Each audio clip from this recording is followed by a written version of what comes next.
اللہ الرحمن الرحیم۔ عورت اسلام سے پہلے کن کن حالات سے دوچار تھی؟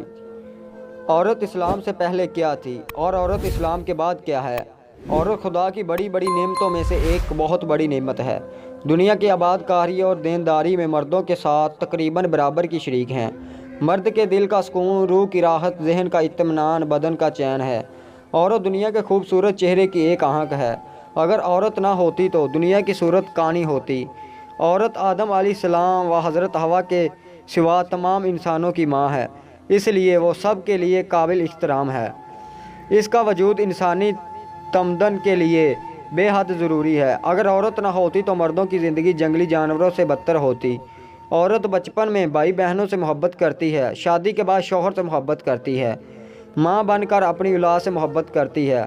اس لیے عورت دنیا میں پیار و محبت کا ایک تاج محل ہے۔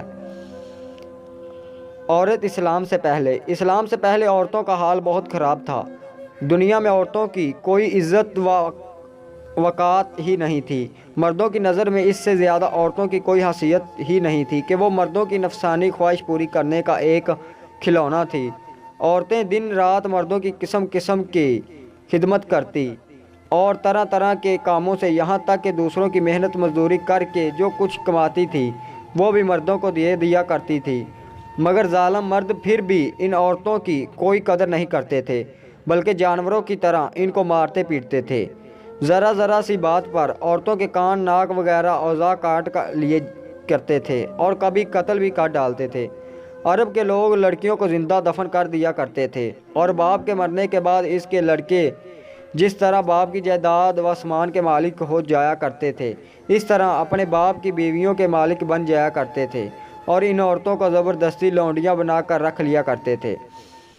عورتوں کو ان کے ماں باپ، بھائی بہن یا شوہر کی میراث میں سے کوئی حصہ نہیں ملتا تھا، نہ عورتوں کسی چیز کی مالک ہوا کرتی تھی۔ عورت اور اونٹ کی منگنیاں۔ عرب کے بعض قبیلوں میں یہ ظالمانہ دستور تھا کہ بیوہ ہو جانے کے بعد عورتوں کو گھر سے باہر نکال کر ایک چھوٹے سے تنگ و تاریک جھونپڑے میں 1 سال تک قید میں رکھا جاتا تھا اور جھونپڑے سے باہر نہیں نکل سکتی تھی، نہ غسل کرتی تھی، نہ کپڑے بدل سکتی تھی۔ کھانا، پانی اور اپنی ساری ضروریات اسی جھونپڑی میں پوری کرتی تھی۔ بہت سی عورتیں تو گٹ گٹ کر مر جاتی تھیں اور جو زندہ بچ جاتی تھی تو 1 سال کے بعد ان کی آنچل میں اونٹ کی منگنیاں ڈال دی جاتی تھی اور ان کو مجبور کیا جاتا تھا کہ وہ کسی جانور کے بدن سے اپنے بدن کو رگڑے۔ پھر سارے شہر کا اس گندے لباس میں چکر لگایا اور ادھر ادھر اونٹ کی منگنیاں پھینکتی ہوئی چلتی رہی۔ یہ اس بات کا اعلان ہوتا تھا کہ ان عورتوں کی عدت ختم ہو گئی ہے۔ ہندوستان میں بیوہ عورتوں کے سلوک۔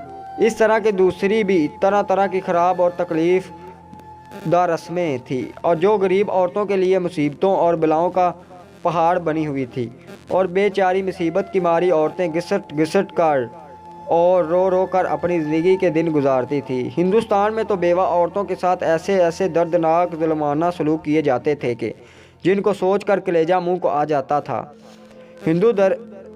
ہندو میں ہر عورت کے لیے فرض تھا کہ وہ زندگی بھر قسم قسم کی خدمتیں کرے اور پتی پوجا کرتی رہے اور شوہر کی موت کے بعد اس کی چتا کی آگ کے شعلوں پر زندہ لیٹ کر ستی ہو جائے، یعنی شوہر کی لاش کے ساتھ زندہ عورت بھی جل کر راکھ ہو جائے۔ غرض پوری دنیا میں بے رحم اور ظالم مرد عورتوں پر ایسے ظلم و ستم کے پہاڑ توڑتے تھے کہ ان ظالموں کی داستان سن کر ایک دردمند انسان کے سینے میں رنج و غم سے دل ٹکڑے ٹکڑے ہو جاتا ہے۔ ان مظلوم اور بےکس عورتوں کی مجبوری و لاچاری کا یہ علم تھا کہ سماج میں نہ عورتوں کے لیے حقوق تھے، نہ ان کی مظلومیت پر کوئی فریاد سننے والا تھا، کسی قانون کا کوئی سہارا تھا۔ ہزاروں برس تک یہ ظلم و ستم کی ماری دکھاری عورتیں اپنی اسی بے کسی اور لاچاری پر روتی، بلبلاتی اور آنسو بہاتی رہی۔ رحمت کا آفتاب۔ مگر دنیا میں کوئی بھی ان عورتوں کے زخموں پر مرہم رکھنے والا اور ان کی مظلومیت کے آنسو کو پونجنے والا دور دور تک نظر نہیں آتا تھا۔ نہ دنیا میں کوئی بھی ان کے دکھ درد کی فریاد سننے والا تھا، نہ کسی کے دل میں ان عورتوں کے لیے بال برابر بھی رحم و کرم کا کوئی جذبہ تھا۔ عورتوں کے اس حال زار پر انسانیت رنج و غم سے بے چین اور بے قرار تھی، مگر اس کے سوا کوئی چارہ نہیں تھا کہ وہ رحمت خداوندی کا انتظار کرے کہ ارحم الراحمین غیب سے کوئی ایسا سامان پیدا فرما دے کہ اچانک ساری دنیا میں ایک انوکھا انقلاب نمودار ہو جائے اور لاچار عورتوں کا سارا دکھ درد ختم ہو جائے اور ان کا بیڑا بار ہو جائے۔ چنانچہ رحمت کا آفتاب جب طلوع ہو گیا تو ساری دنیا نے اچانک یہ محسوس کیا کہ جہاں طریق تھا ظلمت کدا تھا، سخت کالا تھا، کوئی پردے سے کیا نکلا کہ گھر گھر میں اجالا تھا۔ دوستو، ویڈیو اچھی لگی تو ہمارا یوٹیوب چینل سبسکرائب کر دیں، اور ویڈیو میں مسٹیک ہو جاتی ہے تو کمنٹ سیکشن میں لازمی بتایا کریں تاکہ ہم نیکسٹ ٹائم وہ غلطی سولو کرنے کی کوشش کریں۔ جزاک اللہ، اللہ آپ کو اپنے حفظ و ایمان میں رکھے اور آپ کی نیک خواہشات پوری کرے۔